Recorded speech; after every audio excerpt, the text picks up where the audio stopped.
الحمد لله نحمده ونستعينه ونستغفره ونتوب إليه ونعوذ بالله من شرور أنفسنا ومن سيئات أعمالنا من يهده الله فلا مضل له ومن يضلل فلا هادي له أشهد أن لا إله إلا الله وحده لا شريك له وأشهد أن سيدنا محمدا عبده ورسوله اللهم صل وسلم على هذا الرسول العظيم وعلى آله وأصحابه ومن تبعه إلى يوم الدين. أما بعد، معاشر المسلمين رحمكم الله، أوصيكم وإياي بتقوى الله وطاعته لعلكم ترحمون.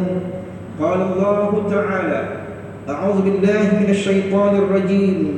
يا أيها الذين آمنوا اتقوا الله حق تقاته ولا تموتن إلا وأنتم مسلمون. صدق الله العظيم. Jamaah yang dirahmati Allah, bertakwalah kita ke hadirat Allah Subhanahu wa taala dengan sebenar-benar takwa, yaitu dengan meningkatkan keimanan kepadanya. Sesungguhnya orang yang paling mulia di sisi Allah Subhanahu wa taala itu ialah orang yang paling bertakwa. Mudah-mudahan kita menjadi insan yang sentiasa mengingati Allah Subhanahu wa taala, beroleh kejayaan dan keselamatan di dunia dan juga di akhirat. Jamaah yang dirahmati Allah, agama kita mengajar umatnya kaedah dan cara-cara mengurus pendapatan dan perbelanjaan dengan betul, yaitu dengan cara bersederhana. Kerana itu, jika kita menghayati dan mengikuti ajaran agama kita dalam soal berbelanja dan cara mengurus pendapatan, maka sudah pasti kita tidak akan terjebak dan terbelenggu dalam beban hutang yang banyak. Allah Subhanahu wa taala berfirman dalam surah Al-Furqan ayat 67, A'udzu billahi minasyaitonir rajim. وَالَّذِينَ إِذَا أَنفَقُوا لَمْ يُسْرِفُوا وَلَمْ يَقْتُرُوا وَكَانَ بَيْنَ ذَلِكَ قَوَامًا. صدق الله العظيم. Dan mereka yang apabila membelanjakan harta, mereka tidak berlebih-lebihan dan tidak juga bakhil kedekut, dan sebaliknya perbelanjaan mereka itu adalah sederhana antara kedua-duanya. Walaupun agama kita tidak melarang umatnya berhutang, akan tetapi berhutang itu bukanlah suatu perkara yang digalakkan. Kerana itu agama Islam menasihatkan umatnya agar menjauhkan diri daripada berhutang. Oleh yang demikian, sekiranya kita terpaksa juga berhutang, maka kita hendaklah berniat dan berazam untuk membayar hutang tersebut, bukan sewenang-wenangnya berhutang, yaitu apabila tiba masa untuk membayar hutang tersebut, kita selalu bertangguh-tangguh dan ada kalanya langsung tidak mahu membayar sehingga menyebabkan perkelahian dan permusuhan. Perlu diingat bahawa adalah menjadi kewajipan bagi orang yang berhutang untuk membayar hutangnya. Akan tetapi tidak dinafikan terdapat juga segelintir orang yang berhutang dan tidak dapat membayar hutangnya disebabkan sumber keuangan yang kurang mencukupi. Walau bagaimanapun, mereka hendaklah sentiasa berusaha dan mencari ikhtiar untuk menjelaskan semua hutang yang ada. Ini kerana Allah Subhanahu wa taala akan memberi kemudahan dan pertolongan kepada orang-orang yang ingin melunaskan atau melangsaikan hutangnya. Daripada Abu Hurairah radhiyallahu anhu, Rasulullah sallallahu alaihi wasallam bersabda, "Man akhadha amwalan nasi yuridu ada'aha addallahu anhu, wa man akhadha yuridu itlafaha atlafahu Allah." Siapa yang mengambil harta manusia yakni berhutang disertai maksud akan membayarnya, maka Allah akan membayarkannya untuknya. Sebaliknya, siapa yang mengambilnya dengan maksud merusaknya yakni merugikannya, maka Allah akan merusak orang itu. Hadis riwayat Imam Bukhari. Jamaah yang dirahmati Allah, terdapat beberapa sebab ataupun punca mengapa seseorang itu menanggung beban hutang yang banyak. Antaranya, pertama, terlalu terikut-ikut dengan tren ataupun gaya hidup semasa sehingga berbelanja di luar dari kemampuan. Kedua, berhutang untuk perkara-perkara yang tidak penting dan bukan keperluan hidup. Ketiga, kurang bijak dalam menilai, mengatur dan mengurus keuangan ataupun perbelanjaan. Dan keempat, suka melengah-lengahkan membayar hutang sedangkan dia sudah mampu untuk melunaskannya. Rasulullah SAW dalam hadis baginda ada menyatakan bahawa orang yang mampu membayar hutangnya akan tetapi dengan sengaja menunda-nunda ataupun melengah-lengahkan membayar hutang tersebut dengan memberikan pelbagai alasan, sedangkan orang itu mampu untuk membayarnya, maka perbuatan itu adalah satu bentuk kezaliman. Daripada Abu Hurairah radhiyallahu anhu, Rasulullah sallallahu alaihi wasallam bersabda, "Matlul ghaniyyi zulm." Menunda-nunda pembayaran hutang bagi orang yang telah mampu membayarnya adalah suatu kezaliman. Hadis riwayat Imam Bukhari.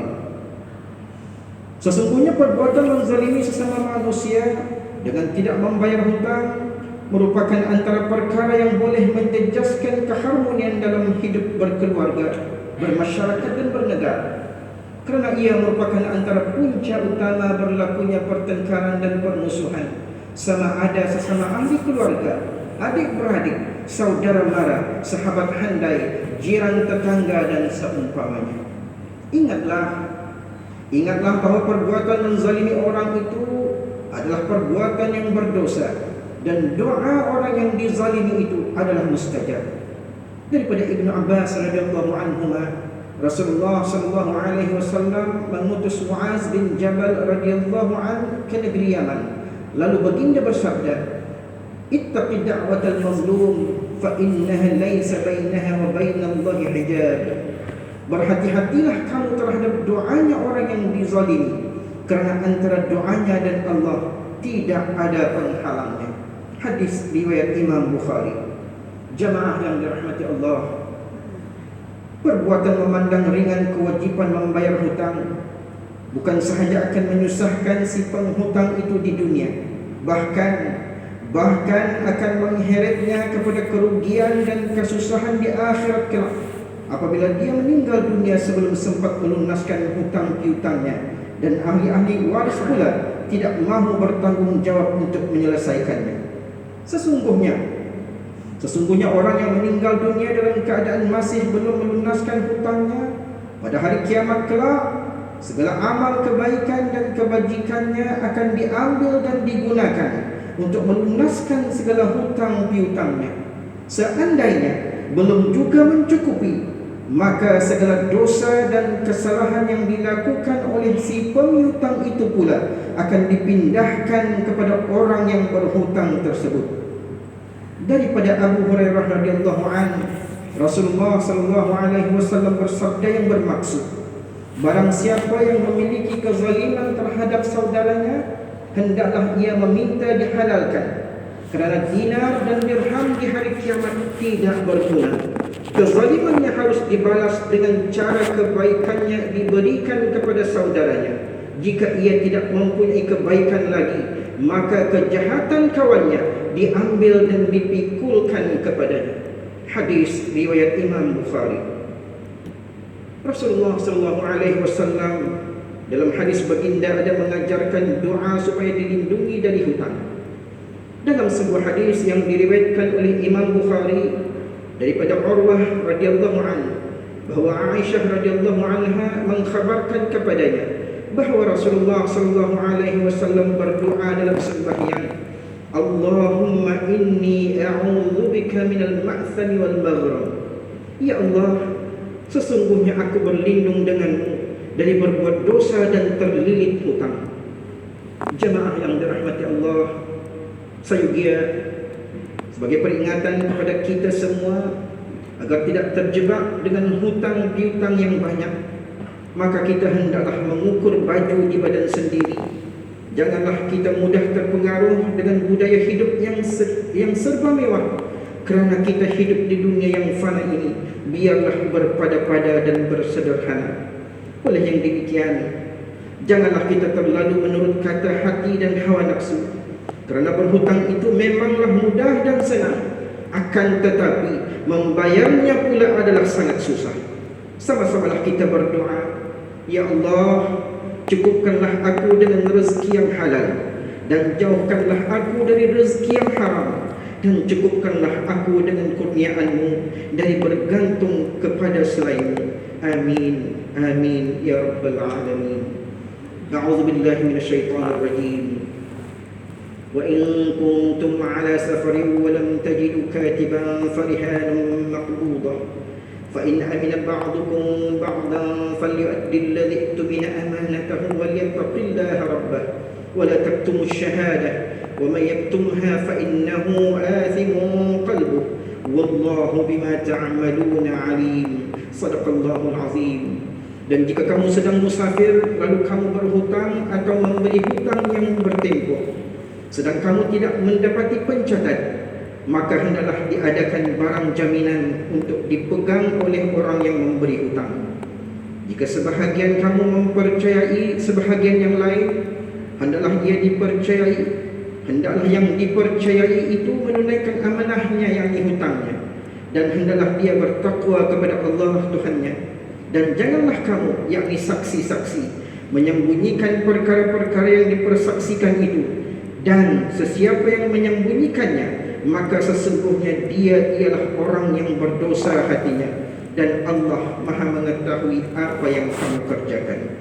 Barakallahu lana fil Qur'anil azim, wa nafa'ana bil ayati wal dzikril hakim, wa taqabbala minna tilawatahu innahu huwas samiul alim. Wa astaghfirullahal azim li wa lakum wa lisairil muslimina wal muslimat wal mu'minina wal mu'minat fastaghfiruhu fa ya fawzal mustaghfirin wa ya najatat taibin.